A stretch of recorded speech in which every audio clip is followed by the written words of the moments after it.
It's your turn to put one more vote in for what you think is going to be picked as the most popular tuner setting to complete the Build My Load series that I've been doing. Now, this has been the 190s with a 9-twist barrel, and I'm going to talk about it here, but there's been some obstacles, and there's reasons that I did it this way, and it's not what I'm going to do on the next series. So next week we're going to start this up again. We're going to use the 180 grain with a powder that I'm used to using. I think it'll give a totally different experience. But for the time being, put in the comments below what you think the tuner setting should be, and let's see if you can match what Patreon picks and ultimately what I end up shooting this coming Tuesday. Thanks again for the participation. Here comes the video. And here we go for the final test before we come out at 600 yards. So again, same gun. We've got the Dima stock, Defiance Action, Brux barrel, Trijicon scope, EOX. We've got the chosen load here, which is 54.5, seated to 2.335. So both of these were overwhelming favorites chosen. And, again, I'm not saying those are the ones I would have picked because, to be honest, they're not. But it is very interesting to see how these are holding up. So we've got plenty of ammo. All of these are loaded exactly the same. And we're going to be doing a bunch of tuner testing. I'm going to give you all the data as always, and then we are going to let you pick the final tune, and then I will be coming out in a couple days and seeing how it does at 600 yards. I'm pretty excited about this, and keep in mind, this is just the first of many of these that I'm going to do. As soon as I'm done with these, I won't have any more 190s, so then we're going to go back to a more kind of well-known load for me, which is using the 180s.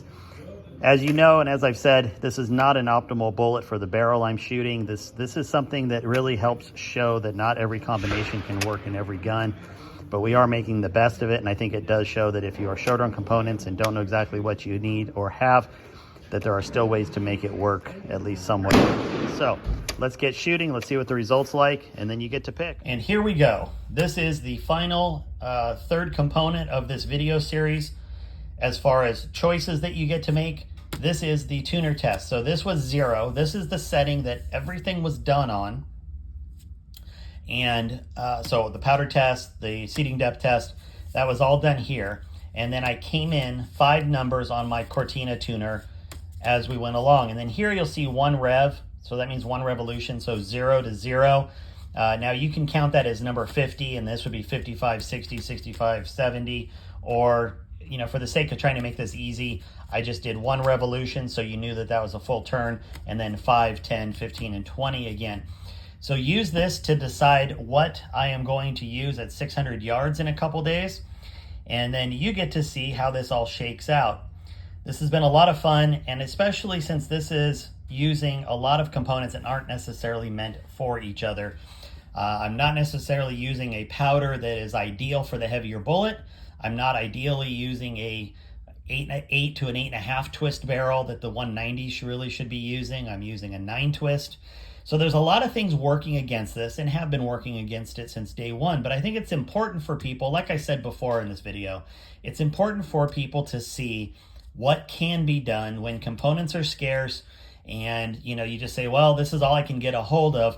You can still make it work. And I know there's a lot of doubters out there and a lot of people that are saying I'm doing this all wrong and stuff. That's fine.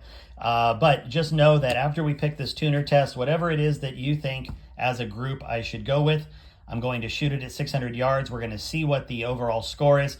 And then I'm going to do a recap on where I would have picked.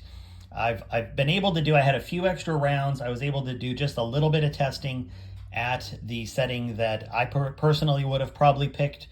And it's just interesting to see a little bit of the difference. But I still have a lot of confidence that this is actually going to turn out better than most people think. So there you go. This has been great. I appreciate everybody's participation. One more video to go, and then we get the final results. So you guys have a good one. We will talk later.